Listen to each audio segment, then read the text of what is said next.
My name is Clarence Edward Munro. I'm 81 years old, and I live alone in the house I built with my own two hands back in 1972 on a quiet, tree-lined street in Des Moines, Iowa. I was a school teacher for over 40 years, American history mostly. My students used to call me Mr. Munro, with the kind of distant respect that disappears the moment you retire. My wife, Loretta, passed away 6 years ago in her sleep. It was a soft death, the kind every man wishes for, and yet it shattered my world in a way I hadn't anticipated. She was the still point in my spinning life, the compass that kept me steady. After she was gone, the house fell silent, not the kind of silence that soothes, but the kind that presses in from the corners like dust. I started talking to her photograph every morning over coffee. It became my ritual. I brew a pot the way she liked it, dark, with a pinch of cinnamon, and I sit at the kitchen table, her photo propped beside the sugar jar, and I tell her what the weather's doing, how my knees are holding up, which birds came to the feeder. There are days when I can almost hear her hum along to the radio or fuss at me for forgetting my pills. But those days are fewer now. Time stretches, not in the grand romantic sense of epics and legacies, but in the slow, grey sag of days that all look the same. I don't leave the house much anymore. The grocery store once a week, the pharmacy, the hardware shop when something needs mending, which is often, since this house, like me, is old and stubborn. I have one neighbour I talk to occasionally, a widower named Paul who mostly complains about his daughter-in-law and cable prices. The rest of the time, it's just me. The dog-eared books in the den, the garden I try to keep alive, and the memories that show up uninvited. My son Richard and his wife Lindsay live just 25 minutes away, but I rarely see them. They say they're busy with work, with the girls' soccer games and school fundraisers. I believe them, in part. But I also know the other part, the one they won't say aloud, that I make them uncomfortable, that I'm old now, and slow, and maybe a little sharp around the edges. Lindsay once told me, in that chirpy way she has, that it's just too much emotional energy to visit sometimes. Richard, my only child, was never an expressive boy. Even when he was little, he didn't want bedtime stories or hugs. Loretta used to say he was born serious.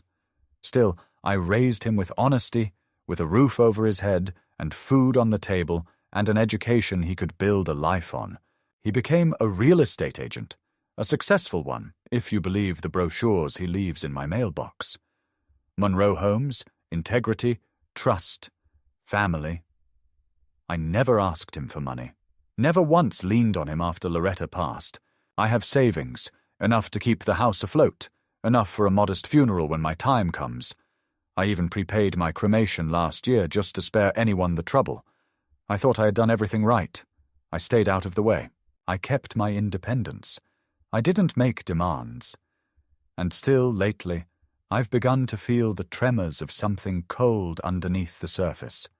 A distance. A recalibration. They started calling more often, but always with a purpose. Asking about my will. About the house. Dad, are you sure you're comfortable with all the paperwork the way it is? Have you thought about simplifying things?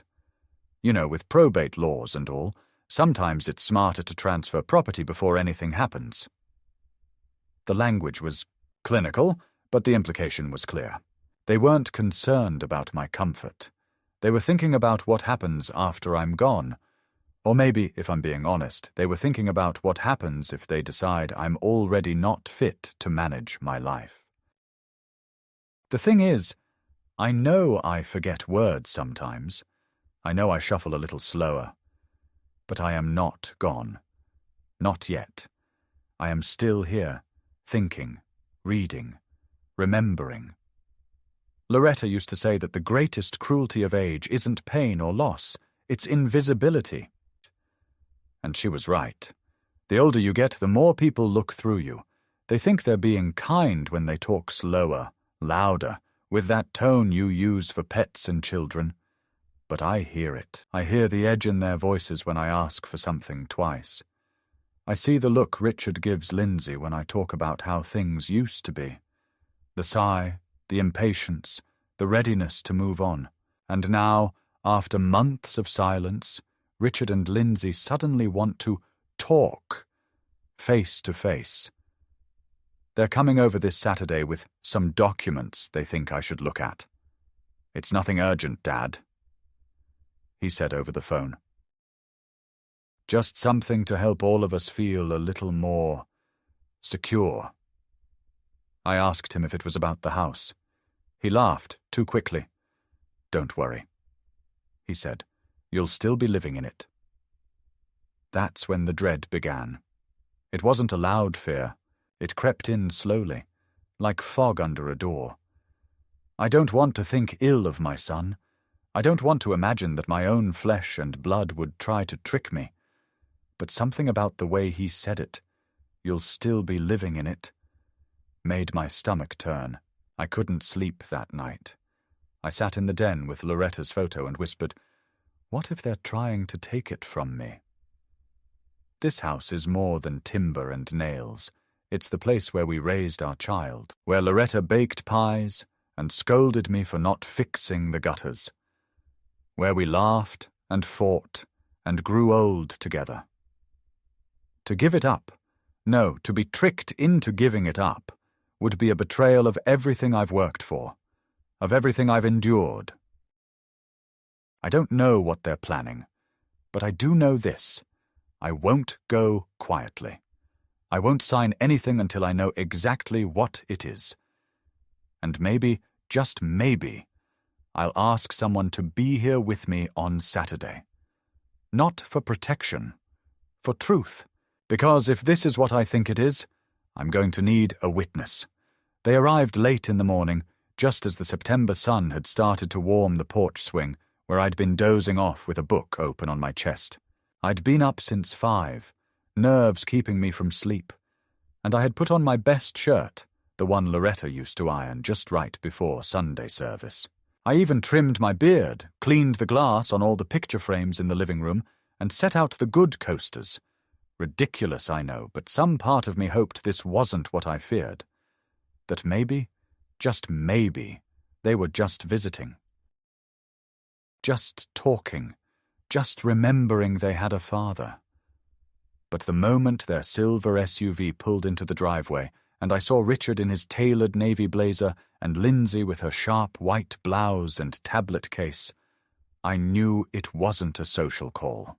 They looked like business people coming to make a pitch, not a son and daughter-in-law visiting a lonely old man. Richard barely glanced at the marigolds I'd just watered along the path. He used to help me plant them every spring. Now he stepped over a trowel I'd left beside the porch without even noticing. Lindsay smiled too wide, said, "Clarence, look at you. You're looking well," and leaned in for an air kiss that never quite touched my cheek.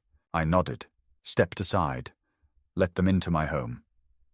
Richard moved like he owned the place, went straight to the dining room and set down his brown leather folder like it was an auctioneer's gavel. "Dad," he said, voice brisk, "this won't take long. Just a couple of things we'd like to go over with you, that's all." I stood behind the chair where Loretta used to sit, hands gripping the backrest, and asked plainly, "Is this about the house?" Lindsay exchanged a glance with Richard, then gave me that condescending half-smile people reserve for old men who ask inconvenient questions. "It's just a matter of making sure things are clear, Dad." Richard said, "It's for your protection, really. We've been looking into ways to avoid complications, tax-wise, legally, when, the time comes." I didn't respond. I watched as Lindsay pulled out a packet of papers, neatly clipped together, and began laying them out on the table. "It's called a transfer on death deed," she said, tapping a heading. "Totally legal, totally standard. You remain the owner, and when the time comes, no probate, no mess. Just a clean, efficient transition." I said nothing. she went on. You'd still live here, of course. Nothing would change in your day-to-day. But technically the title would pass directly to Richard, which makes things so much easier for everyone. You'd be doing us all a big favor. I asked, Is there a rush? Richard shook his head quickly. No, not at all. But we thought it best to do this while everything's still in good order. You know, while you're still sharp. The way he said it, like a ticking clock, made me flinch. I reached for the top sheet and began to read. Slowly, methodically, Lindsay cleared her throat. Don't worry about the legal jargon, Clarence. It's boilerplate. Our attorney looked everything over.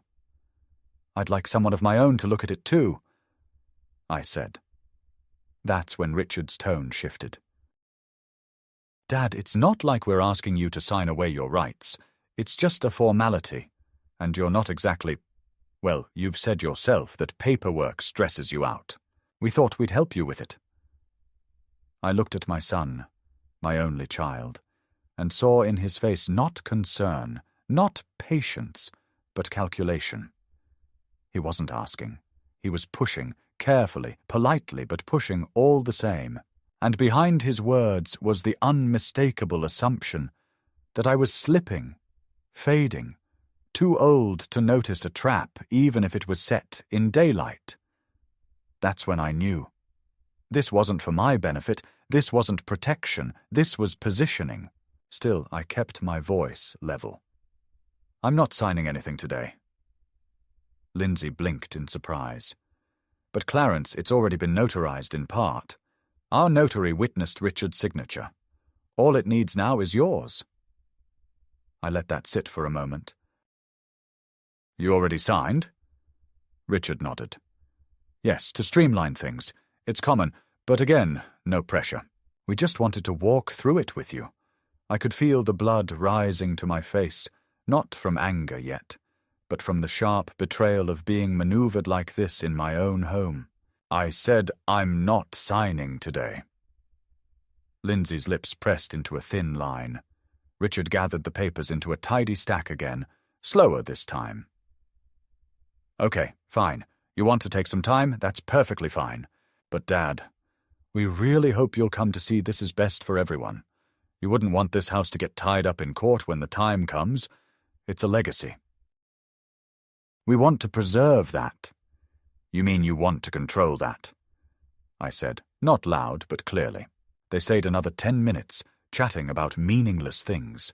How the girls were doing in school, how the housing market was shifting, but I barely heard them. I was already thinking ahead, running through names in my mind, remembering that Terry Hopkins, one of my old students from the class of '83, had gone into law.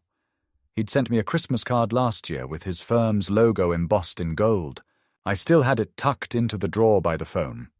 When they finally left, Lindsay said, We'll check in next week, Clarence.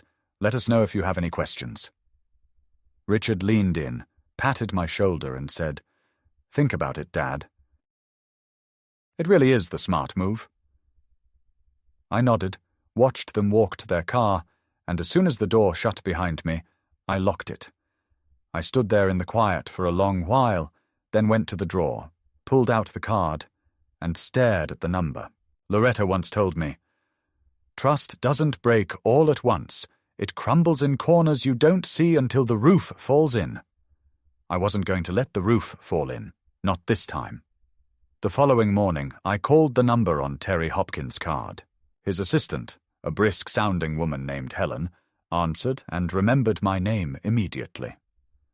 Oh, Mr. Monroe, Mr. Hopkins often speaks of you. He said you were the toughest teacher he ever had. I chuckled weakly, flattered but weary. I explained briefly that I needed advice about a legal matter involving my home and some family pressure. Helen didn't ask unnecessary questions. She scheduled me for an appointment that afternoon. I put on my coat, the one with the frayed lining Loretta used to patch, and caught the 11:10 bus downtown. The city hadn't changed much, but somehow the sidewalks felt steeper, the people faster, the cold air biting more sharply through my sleeves. Terry greeted me in the lobby of his office building. Grey-haired now, in a three-piece suit, but still carrying the same boyish, nervous energy I remembered from when he used to fidget through history exams. We talked for a minute about old times. He mentioned my lesson on the Gettysburg Address and how it had changed how I thought about dignity. Before getting down to business, I handed him the papers Richard and Lindsay had left, and told him what they'd said. Terry flipped through them, his face tightening with each page. "Clarence, this isn't a transfer on death deed. This is a full quitclaim transfer. If you sign this, you are surrendering all legal interest in the house. You won't own anything anymore. It'll belong solely to your son. You'd have no right to remain here unless they permit it in writing, and even that can be revoked." I sat back in the chair, hands gripping the armrests. The room seemed to tip slightly, like the air had become denser. "But they told me." "They lied," Terry said bluntly. "Or they assumed you wouldn't read it carefully. Either way, it's no mistake. This is intentional. They are trying to trick you into giving up your home." For a long time, I said nothing. I looked out the window at the grey sky, the rooftops dusted with early leaves, and I felt something shift inside me. Not quite rage, not yet, but a deep, cold indignation that settled in my bones like winter. "What can I do?" I asked finally. Terry leaned forward. "First, you do not sign anything else. Second, you keep those documents safe. Third, you allow me to document everything you've told me so far. And fourth, if you're willing, I'd like to be present the next time they try something like this, as your legal witness." I agreed without hesitation. Something had turned. I wasn't scared anymore. I was focused. Over the next few days, I began noticing other things, small but sharp. Richard called every evening now, asking how I was, reminding me about the important documents, repeating the phrase, "It's just a formality." So often it sounded rehearsed. Lindsay sent over a box of protein shakes and vitamins to help you stay strong, Clarence, along with a digital pill box programmed with alarms. At first I thought it was just more condescension. Then I realized these weren't gifts. These were props, tools for a narrative they were trying to build. A helpless old man, mentally slipping, physically deteriorating, clinging to a property he could no longer manage. I started to feel watched. One afternoon, a social worker showed up unannounced. A woman in her 40s, too cheerful, who said she was just checking in because she'd received a call expressing concern about an elderly resident, possibly in decline. I invited her in, served coffee, answered all her questions calmly and clearly. When she left, she looked vaguely embarrassed. "You seem quite sharp, Mr. Monroe." I nodded, sharp enough to know when someone wants me out of my own house. That night, I called Terry again and told him everything. He wasn't surprised. "They're laying groundwork," he said, trying to establish a record. "If they can prove you're mentally unfit, they can petition the court to assume guardianship. Once that happens, they can do whatever they want with your property. This isn't just greedy, it's strategic." That same week, Richard and Lindsay returned, uninvited. They brought takeout, Thai food, which they know I can't digest, and fake smiles. We thought it'd be nice to have a little dinner together, just the three of us, Lindsay said, opening containers, her eyes scanning the living room like she was inventorying the furniture. I played along. I even pretended to forget the name of the dish I used to love, just to see how quickly they'd pounce. Sure enough, Richard leaned in, nodding sympathetically. "It's okay, Dad. We all have those moments. Nothing to worry about." After dinner, he brought out a new document, supposedly simplified, with more protective clauses. I asked if their attorney had prepared it. Lindsay said yes. "But we can explain it. It's really very basic." I smiled. I'd like my own counsel to take a look. They stiffened. Who? Richard asked. Terry Hopkins. I said. Remember him? You met him once when he was just a teenager. He's an attorney now. Very sharp. There was a pause, the kind that hums with hidden electricity. Of course. Richard said finally, voice tight. We didn't realize you'd spoken to someone. Well, I said, rising from the table. It's a big decision, isn't it?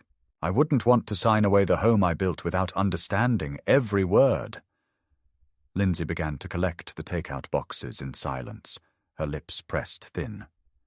Richard stood too, but not before saying, Dad, you know we're just trying to help. This is all for your protection. And I appreciate that, I said, so I'm sure you'll understand if I protect myself too. I closed the door behind them and locked it. Later that night, I noticed that a drawer in my study had been disturbed, the one where I keep the deed, the will, and my old checkbooks. Nothing taken, but things were shuffled. I didn't sleep. I sat in my chair by the fireplace until the first light of dawn. Something had started, and it wasn't going to stop until I ended it. It was the second Sunday of October when the illusion cracked wide open. The air had started to turn, that unmistakable chill crawling in through the window frames, reminding me to haul the storm windows from the basement.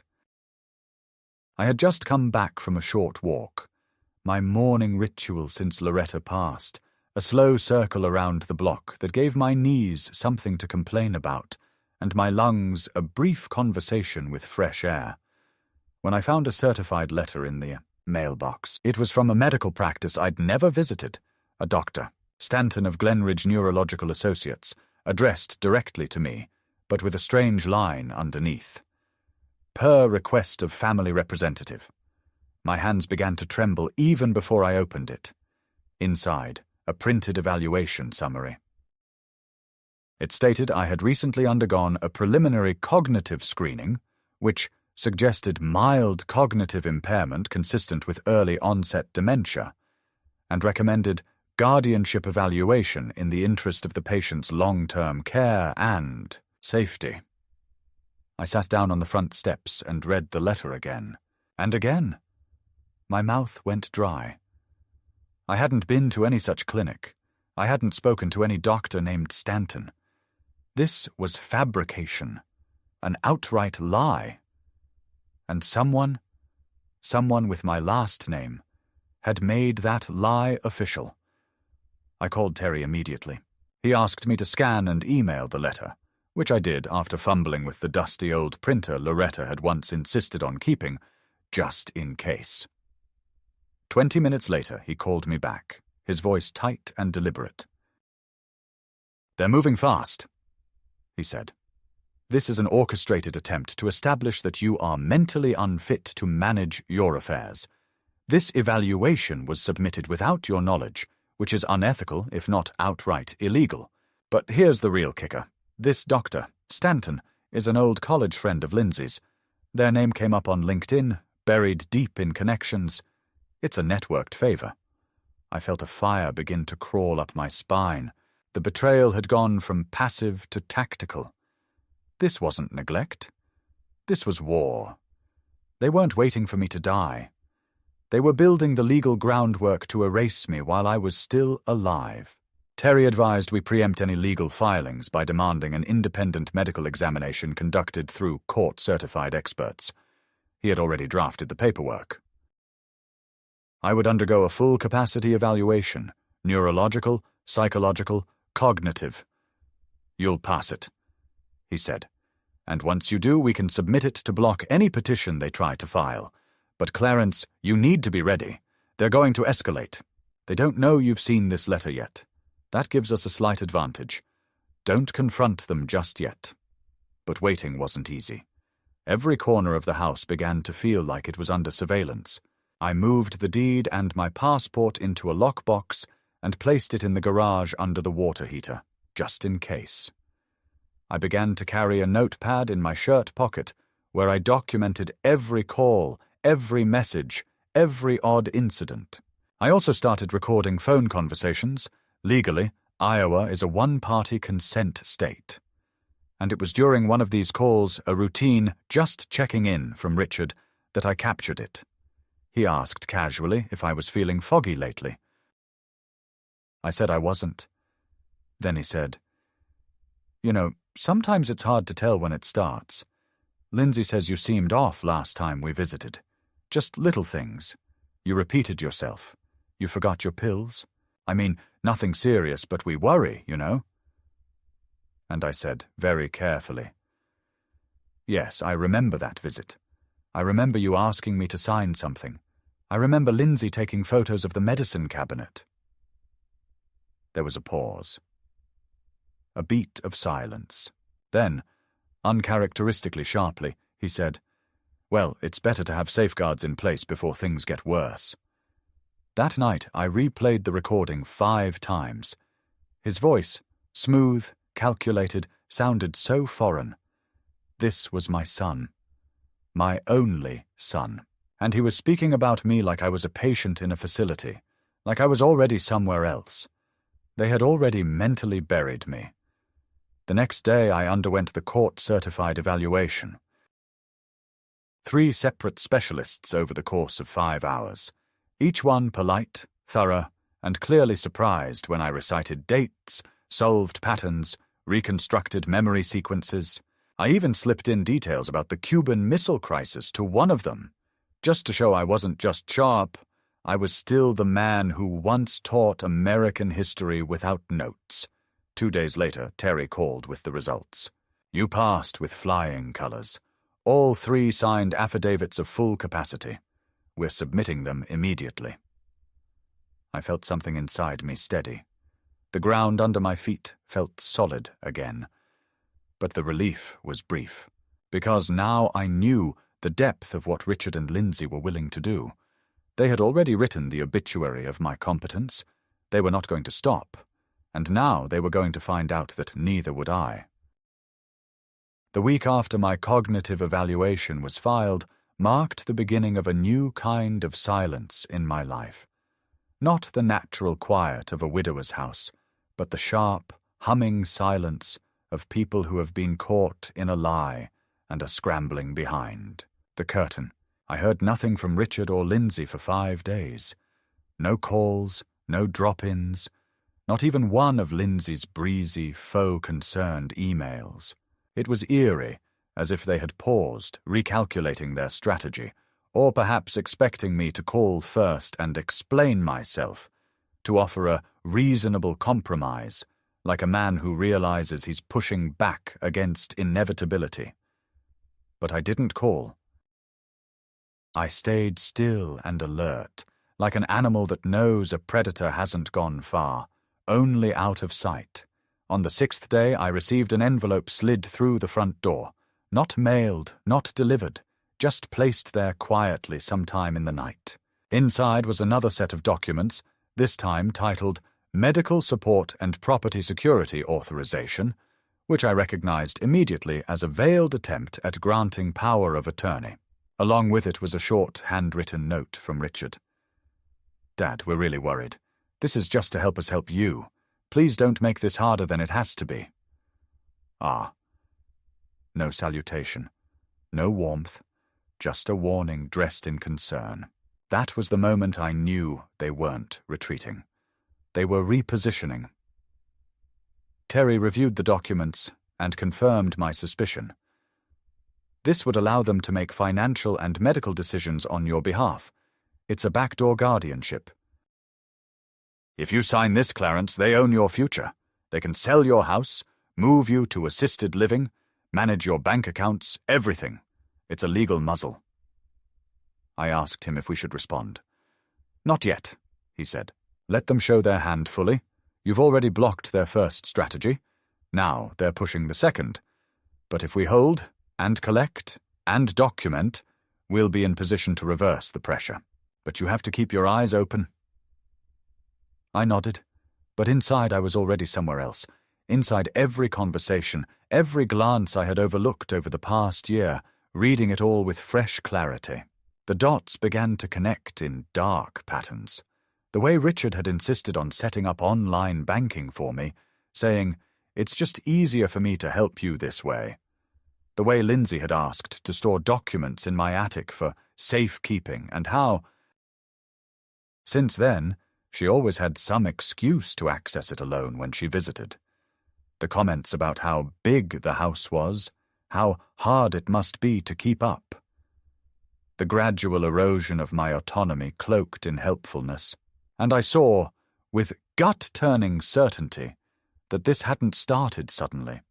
It had been building for years, quietly, like mold behind a wall. A few days later, my landline rang at an unusual hour, 8:47 p.m. Richard's voice was heavy, urgent. "Dad, I don't know why you're being so stubborn. Lindsay and I just want to help. You're making things unnecessarily difficult. This paranoia, it's not you." I told him calmly that I had passed the court-certified cognitive evaluation and that his attempts to have me declared incompetent were on record. There was a long silence on the line. "You hired a lawyer?" he said finally. "You really think you need legal protection from your own son?" I answered, Yes, I do." His voice dropped, quieter now, but colder. "You're making a mistake. You think this is strength, but it's just pride. And pride is going to leave you alone, Clarence. When you need help, no one will be there." Then he hung up. That night, I sat by the window with Loretta's picture, the same way I had after her funeral, but this time I didn't feel grief. I felt clarity, and underneath it, resolve. I wasn't going to wait for them to try again. I was going to take the next step. Terry and I began preparing a formal revocation of any existing shared financial accounts and access permissions. I had one joint account that had sat mostly dormant, a relic from when Richard was in college, and I'd used it to deposit tuition money. I never closed it. Why would I? It had been easier to keep it active, and besides, there was rarely more than a few $100s in it. But when we checked, we found that in the past 6 months, Richard had transferred over $12,000 through that account, money that had passed through my savings without my knowledge. "He's been moving money through you to make it look like gifts," Terry said. "If we dig further, we might find more." I signed the closure documents that afternoon and moved the remaining funds into a private account under my exclusive control. I also changed my will, locking down my estate and assigning Terry as the legal executor, removing Richard's discretionary powers. It was a brutal thing to do, a decision no parent should ever be forced to make. But I had to. I could no longer assume that blood was a bond, not when it had been used to cut so deeply. Then came the visit. A surprise, as always. I had just returned from a follow-up doctor's appointment when I saw their car in the driveway. They were already on the porch. Richard looked drawn, older, like the strain of concealment had begun to show. Lindsay, however, looked alert. Narrow-eyed, lips tight, like someone conducting a negotiation. "We need to talk," Richard said, without greeting. I let them in but didn't offer coffee. Lindsay sat down and began without pleasantries. "We understand you've been consulting with an attorney. That's your right. But it's also incredibly hurtful. We feel like you're accusing us of something terrible." I responded, "You forged a medical evaluation. You tried to move money without my consent. You pushed documents in front of me that would remove my ownership of this home. Tell me, Lindsay, what exactly am I misinterpreting?"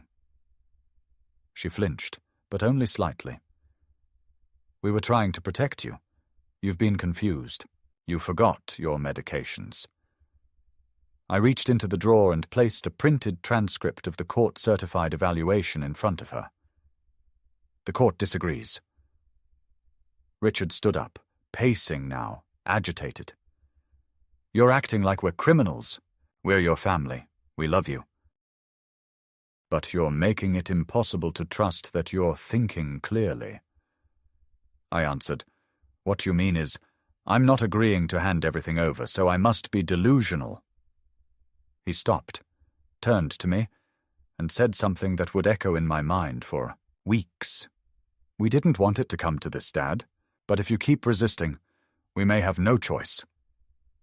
That night, I called Terry and told him everything. He didn't hesitate. "It's time to move forward," he said. "They've overplayed their hand. You now have evidence of manipulation, coercion, financial misconduct, and medical fraud. If you're willing, Clarence, I think it's time we initiate legal proceedings, not just to block them, but to protect your estate from further harm." I agreed. Not with joy, not with vengeance, but with the grim understanding that love does not immunize against greed, and that sometimes the hardest justice to pursue is the one that splits a family. The day of the hearing came colder than expected, grey clouds dragging over the sky like heavy fabric, and the wind biting with the kind of spiteful sharpness that made my knees ache. I dressed with care that morning, putting on the same charcoal suit I had worn to Loretta's memorial service, not because it carried any symbolic weight, but because it was the last suit I owned that still fit. I combed my thinning hair back, tightened my tie with shaking fingers, and tucked into my breast pocket a single folded photograph. Me and Loretta on our front porch, the house behind us, her hand on my shoulder, my hand over hers.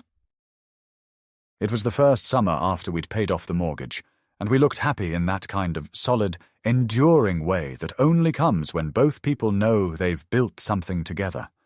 That house was not just mine, it was ours, and now, years after burying her, I was walking into a courtroom to stop my son from burying me. Terry met me at the courthouse steps. He looked more tense than usual, eyes flicking over his notes, brow furrowed. "You ready?" he asked. "Yes," I said. "And tired of pretending not to be? The hearing wasn't a criminal case, but the stakes felt just as grave. This was about control, about ownership, about dignity. Richard and Lindsay were already seated when we entered. Their lawyer, some young, polished man with the kind of practiced empathy you learn in corporate litigation, whispering something into Lindsay's ear as she nodded and avoided my eyes. Richard looked pale. His confidence had curdled into something sour, nervous, defensive. When the judge entered, we stood, and the formality of it all settled over the room like a veil. This wasn't a family dispute. This was a reckoning. Their lawyer began first, outlining what he called a deeply unfortunate family miscommunication, emphasizing concern, care, and a sincere desire to ensure Mr. Monroe's well-being. He cited incidents, conveniently vague, of confusion, alleged memory lapses and behavioral changes. He produced the forged letter from Dr. Stanton as supporting documentation. That was their opening salvo. Then it was our turn. Terry stood, and his voice changed, no longer warm, but surgical. He presented the results of my certified cognitive evaluation, the detailed affidavits of the doctors who had examined me, the timeline of Richard and Lindsay's contact, the financial transactions, the unauthorized access to my joint account, the photographs Lindsay had taken of my medicine cabinet, and finally the recording I had made of Richard's call. Every word was played in the courtroom, Richard's voice echoing through the speakers. "You're making a mistake. Pride will leave you alone. We may have no choice." The courtroom didn't gasp. It didn't need to. The weight of it settled over everyone, like a verdict already spoken. The judge leaned forward and asked me directly, "Mr. Monroe, do you believe your son and daughter-in-law are acting in your best interest?" I looked at Richard then, really looked at him, not as a lawyer might, or a plaintiff, but as a father. I saw the boy who once scraped his knee on the driveway and ran to me crying. I saw the teenager who used to close his bedroom door so hard the whole house shook, and I saw the man who now sat there, flushed, ashamed, still trying to disguise greed as love. I answered simply, "No, Your Honor. I believe they are acting in their own." The judge nodded once and closed the folder in front of her.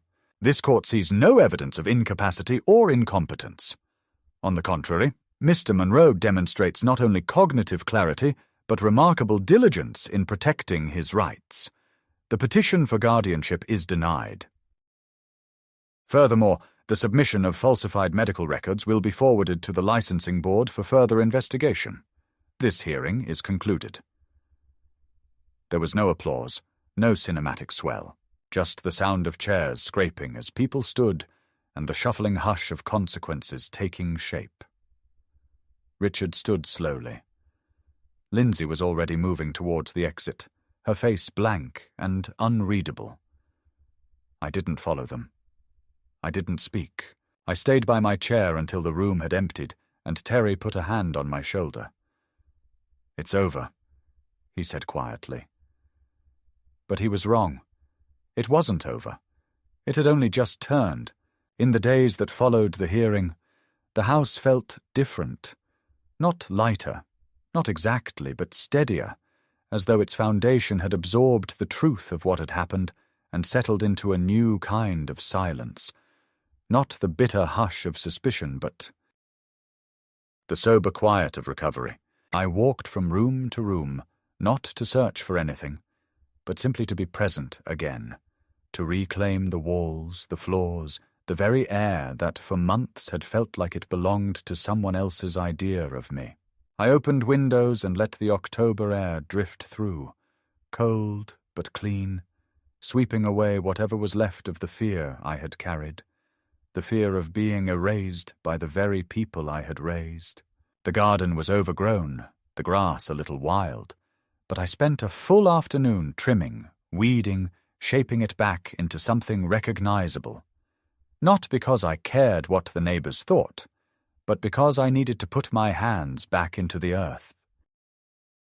That Loretta and I had once tended together. The house, after all, had survived more than schemes. It had survived grief, time, and now betrayal, and it was still standing. So was I. Richard didn't call. Neither did Lindsay. No apology, no explanation, not even a final attempt at salvaging pretense. I imagined them packing up their narratives, retreating into silence, maybe even convincing themselves that I had misunderstood everything, that they had only meant well, that this outcome was somehow unfair. That was their burden to carry. Mine was simpler. I went to the bank and finalized the separation of accounts. I revoked all shared authorizations, updated my will, and sent a notarized letter to their address, stating that no future contact regarding my estate would be acknowledged. Not out of cruelty, but closure. The kind of closure that isn't revenge. It's relief. Then I called the city assessor and began the process of placing the house into a living trust, naming a small non-profit in Loretta's memory as the beneficiary. When I die, it won't be sold for someone else's gain. It'll become a refuge for widowers without family, a place to rest and read and sit in peace. That, I thought, is a better legacy than any inheritance measured in square footage. A week later, I received a letter. No return address, but I recognized the handwriting. Hazel, my granddaughter. I hadn't seen her in 3 years, hadn't spoken to her since she was a junior in high school. The note was brief, but startling in its clarity. "Grandpa, I heard about everything. I don't know what to say except that I'm sorry. I don't agree with what they did. If you ever want to talk, I'd like to."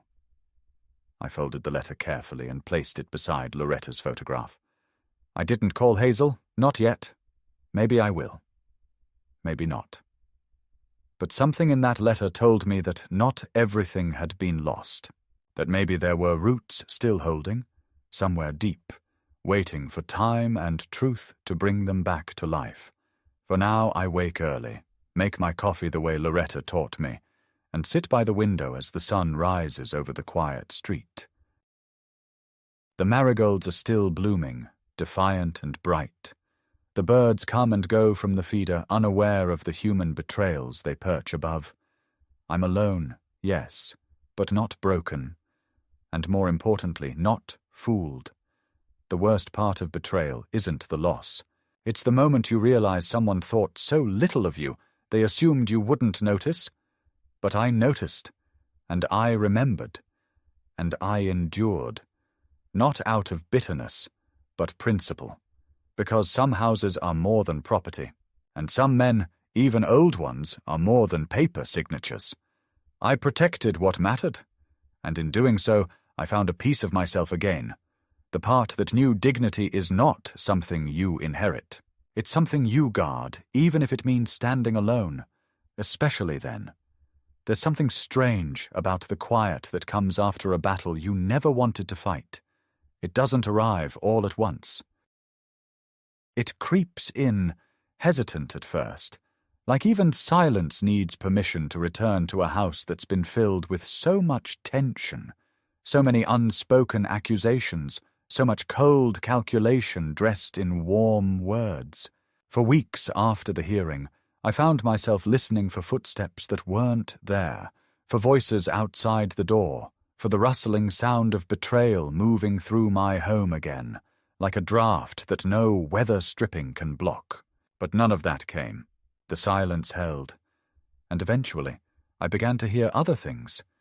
My own breath in the mornings, the kettle beginning to whistle, the rustle of old leaves across the porch steps, the steady ticking of the wall clock Loretta picked out 30 years ago. And in those sounds, I began to remember what it felt like to live, not just to survive or resist, but to exist with some kind of peace again. I didn't realize how much space Richard and Lindsay had occupied in my mind until their absence stretched out wide like a cleared field. For months, every day had carried the weight of preparing for their next move, anticipating it, documenting, remembering, defending. And now, with that weight gone, I was left with something unfamiliar, not victory, not quite, more like aftermath. I took long walks again, slower than I used to, with a cane now, but each step steadier than the last. The neighbors waved a bit more often. Paul, the widower across the street who used to grumble about everything, came over one afternoon with a pie his daughter had baked and sat with me on the porch in unexpected silence. We didn't talk about family. We didn't talk about court. We just watched the birds pick at the feeder and let the light shift on the lawn. And somehow that small act of companionship filled a space that had felt hollow for too long. But healing isn't the same as forgetting. Some mornings I still woke up with the thought that today might be the day Richard calls. Not to apologize. I don't think I expect that anymore, but just to test the line again, to see if the door is still cracked open. It isn't. I know that now. When someone builds a narrative around your demise, when they take quiet steps to erase your autonomy, your identity, your very ownership of your own life, there is no return to what was. There is only what comes after. And in that after, I learned that forgiveness is not always reconciliation. Sometimes it is simply the refusal to let bitterness rot the foundation of who you are. I chose not to be bitter, but I also chose not to be fooled twice. That's a line I've had to draw in permanent ink. I began writing again, something I hadn't done in decades. Not books, nothing grand like that, but letters to Loretta, as if she was still here to read them. I told her everything, from the first conversation where Richard tried to slide those papers under my nose, to the courtroom, to the photo I kept of us on the porch that day, the day we laughed about how long it took to pay off the damn mortgage.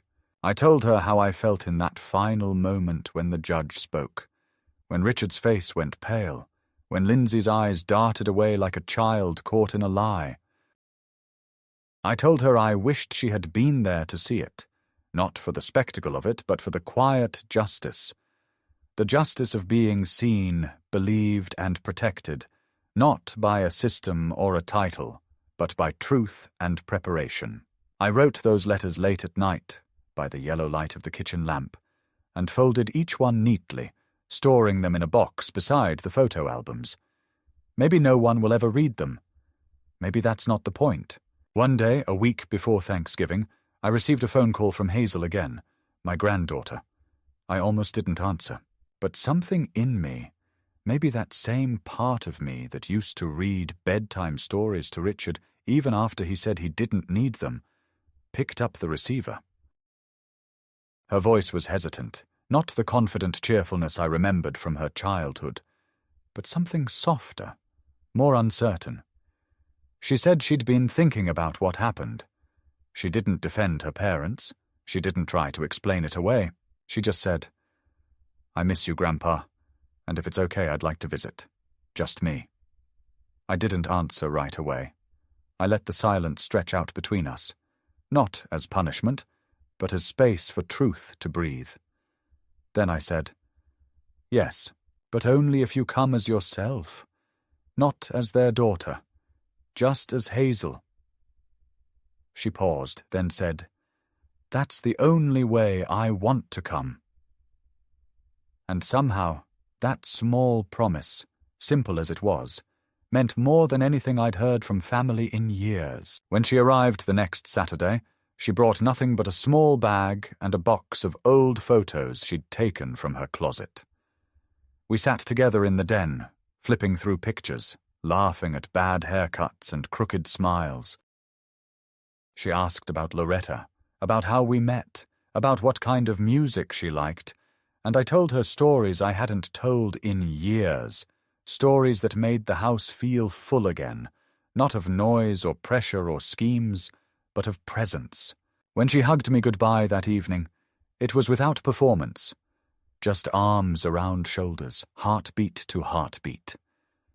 And I thought, this is what survival looks like. Not just resisting harm, but living long enough to reclaim something good again. There will always be scars. I know that. I see them in the drawer I had to install a lock on. I hear them in the tone I use now when anyone asks me about legal papers or property. I feel them in the way I double-check who I trust. But there is also strength in those scars. They remind me I didn't bend, that even when those closest to me plotted to remove me from the life I built, I stood and said, "No, not yet. Not like this." That, to me, is worth more than the house, more than the money, more than even the small piece I've carved out in these twilight years. It is the knowledge that I was not erased, that I kept my name, my story, my home. The marigolds out front have started to wilt. The frost will take them soon, as it always does. But I'll plant new ones in the spring, just like Loretta used to. I'll rake the leaves, fix the screen door, make soup in the pot she always used, and keep the photo on the mantel where it belongs. This house will not pass to someone who tried to steal it.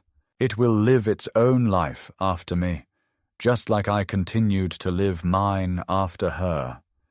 And if someday Hazel comes back and asks to sit in the garden again, I'll make sure there's a place for her. Not because she's family, but because she showed up with honesty. And sometimes honesty is enough to start over, even in a house that has already seen too much.